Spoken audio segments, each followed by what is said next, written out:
Nintendo, specifically their new console codenamed the NX, which is due to be released in March of next year if it's on schedule. Today, Eurogamer posted an article which I'll link in the description below, claiming that multiple sources had come to them with the same information about this new product. Take it all with a pinch of salt though, but if you follow gaming news websites, you'll know that similar rumours have been doing the rounds for the last few months now about the design of the NX, but as always, do take it with a pinch of salt. But I think it's legit and correct information. Let's take a look at some of the highlights here. Nintendo's upcoming NX will be a portable handheld console with detachable controllers. On the move, it will function as a high-powered handheld console with its own display. We've heard the screen is bookended by two controller sections on either side, which can be attached or detached as required. Then when you get home, the system can connect to your TV for gaming on the big screen. A base unit is used to connect the brain of the NX within the controller to display on your TV. So it's an interesting concept. Seems like an evolution of what they're trying to do with the Wii U, but the other way around. But is this a good idea, and do people actually want a product like this? Well, I'm going to give my opinion on these rumours, but again, keep in mind I haven't seen this console. I'm going to make a lot of assumptions. I don't know much about it apart from what I've read online from rumours or leaks. So this is me giving my ignorant knee-jerk reaction to the idea behind it, the concept of it, if it's true for a Nintendo console. And I'm going to sound a bit selfish because I'm also going to be talking about what I want from a new Nintendo console, and also why I think the idea of the NX that's come out today is gimmicky and won't be successful at all. I could be completely wrong, but whatever, here goes. On the surface, it looks like Nintendo is going for a mobile console that has its own screen. You can take it outside with you and play by yourself or locally with a friend. Then when you get home, you can plug it back into your TV for the full home console experience. Now, I see a few problems with this. Firstly, I'm assuming this thing will be larger than a DS, let's say. I'm thinking thick tablet size, maybe a little bit bigger than something like the Nvidia Shield tablet. And I'm talking about the bit that you undock from the base station. It was also revealed that the NX will be powered by Nvidia X1 Tegra graphics, plus the controllers, and you're looking at carrying around a console that probably doesn't fit into your pocket, and you'll also need a bag for it. That sounds pretty awkward to me, and who's going to want to do that? Second problem, online play. Online multiplayer is huge now for modern games. Even Nintendo titles nowadays have multiplayer. And with this being a console or a tablet style device, I'm assuming it won't have 4G connectivity. That would just be dumb for a console because of pay-as-you-go costs, phone contracts, etc. That's an extra cost for parents buying this for kids or for people buying it for themselves. It's possible, yes, you can get this kind of thing on tablets like iPads, but is it likely to happen? No, I don't think it is. So if you're outside or somewhere that doesn't have a Wi-Fi network that you can connect to, you're stuck to single player games or local multiplayer. Third problem, does anyone really want to play AAA console games outside anyways? If I'm playing a new staple Mario or Zelda game, I'll tell you what, I want to be in my lounge wearing pyjamas, staring at a 50-inch TV and taking it all in with some epic surround sound and some popcorn. I don't want to be squinting at a small screen outside on a park bench trying to find some shade without sun glare. Who plays console games like that? No one does, as far as I know. Also, is undocking the system from the base station going to reduce its power to save battery life and performance? Does that mean that when you're playing outside away from your home that the games are going to look worse? Are they going to run at lower frames per second? It probably does. Fourth problem, mobile phones. Mobile phones have killed handheld gaming. They've wiped it away as far as I'm concerned, especially in Western audiences. Yes, in Japan, the 3DS still dominates, and last year it was the best-selling console over there, but that's only one territory, and in Japan, handhelds and console sales have actually been on decline since 2007, and in 2014, they reached their lowest ever numbers. Guess what happened in 2007 and 2008? The iPhone was released. We've already got mini computers in our pockets that can play modern games and are fully customizable. Look at Pokemon Go, the perfect example for Nintendo. Look at games like Angry Birds, Clash of Clans, Mobile Strike. Why are games like that successful? Well, for Pokemon Go, duh, it's Pokemon. But something that all of these games have in common is that they're very simple and addictive, and they're games that you can play on your phone at a second's notice. You get your phone out of your pocket, unlock it, open the app, and you're good to go. And then, you know what, when you're done with it, you just put it back in your pocket. It's a distraction for a few minutes when you're on a break at work, if you're out for a run, if you're waiting at a bus stop, if you're waiting for a train.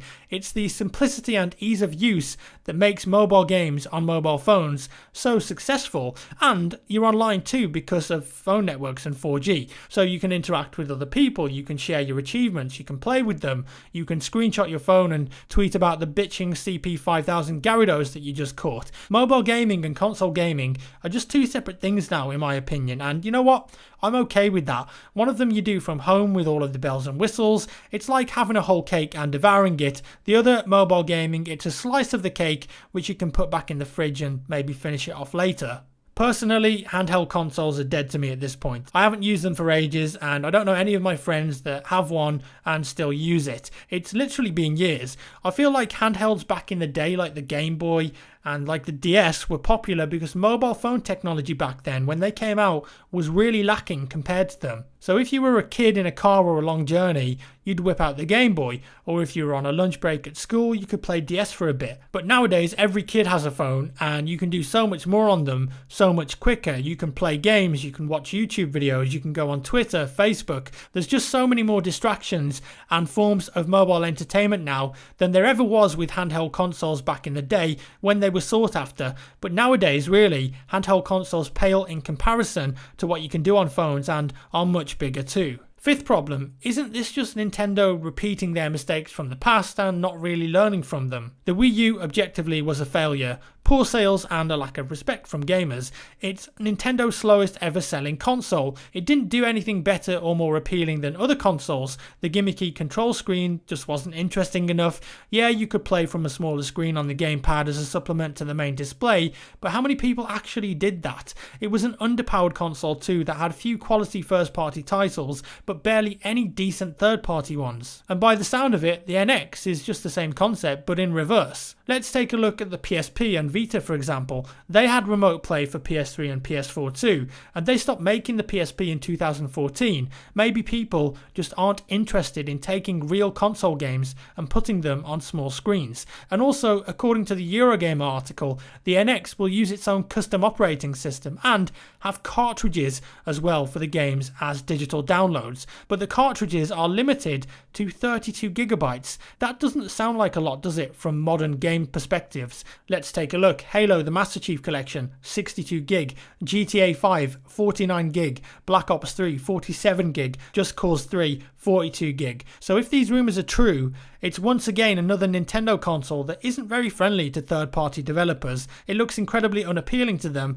and they won't develop games for it. A kid-friendly image, lack of the big third-party titles, another reason why the Wii U failed. Oh, and by the way, based on the specs and operating system they're using, apparently that means that backwards compatibility will not be possible on this new console. So who is this new console for then? I'm going to be naughty and hypothesize and put people in groups here, but whatever. Dare I use the phrase of those that call themselves hardcore gamers? You know, the COD, Halo, Gears of War crowd. Nah, I don't think they would buy it over an Xbox or PS4. No chance. The shiny graphics and third-party titles just won't be there. The average gamer, let's say someone who comes home from work and likes to fire up a console, play some single-player games, maybe some light multiplayer, maybe a few of them, yeah, but they've probably already got one of the two consoles that I just mentioned and don't care about the mobile remote play. Die-hard loyal Nintendo fans, yeah, they'll definitely buy it.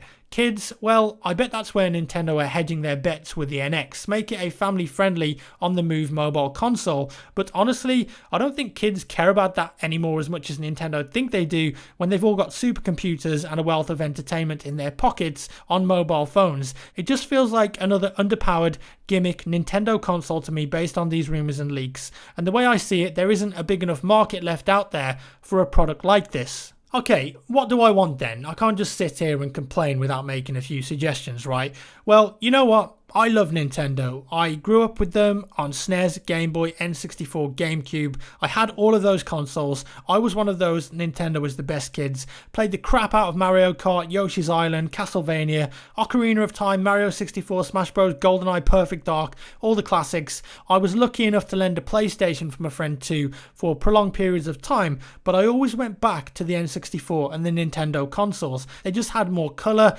magic and creativity in them for me. But then after the initial hype of the Wii died out and the Wii U, I just stopped caring, and in my opinion ever since, I've watched Nintendo make wrong move after wrong move. What I want is to see Nintendo come out with a powerful console that's on par with the new PlayStation 4K and the Xbox Scorpio. I want to see Zelda and Mario at insane graphics and frame rates. I want the developers to have access to more CPU power and memory so they can innovate and create those brilliant first-party Nintendo games with more scale, detail and depth. And this console would also have backwards compatibility. You'd be able to play SNES games, N64 games, GameCube games, Wii games, and it would use x86 64 architecture, so devs would easily be able to work with it. And it would also have online play and a decent online store, and the biggest third-party devs would make their games for it. That's what I want to see from Nintendo now. I want them to go back and focus on just building a modern, beefed-up console that's got kick-ass games on it and doesn't come with some gimmicky controller or feature. Bring it back to what made Nintendo so great in the first place, the games, the first-party titles that we're so passionate about. I think a rebrand of their original core values would go a long way, modernise the image of the company, make it more appealing to adults and teenagers as well as kids. They've already got that kid-friendly market under wraps. Look at the mini SNES that they've just announced. It's a console that, guess what, plays games. You plug it into your TV and it has controllers. Everyone's got mad for it, and I'm scratching my head wondering why Nintendo still haven't done that for a new flagship console. It just baffles me. Perhaps Nintendo were worried that they won't be able to compete with Microsoft and Sony now, especially in Western audiences where they need to win people back. But you know what? I think they're wrong. I think if they had that kind of console that could offer top quality first party Nintendo games that looked incredible, as well as the third party titles that the Xbox and PS4 offer with the same graphics, frame rates and online features, plus a massive library of backwards compatibility, I know for a fact that I'd buy that console, and I know a lot of other people that would too. But sadly, based on the Eurogamer articles and leaks for the NX that they've covered, would I buy the NX if I was a consumer? No chance. It's just another mistake for me. But then again, I could be completely wrong and all of this information is made up or false, and the last 10 minutes have been a complete waste of time, and perhaps I shouldn't make so many assumptions. With that said, thanks for watching guys. Let me know your thoughts down below. If you enjoyed the video, give me a thumbs up. If you didn't, a thumbs down, and I'll see you in the next one.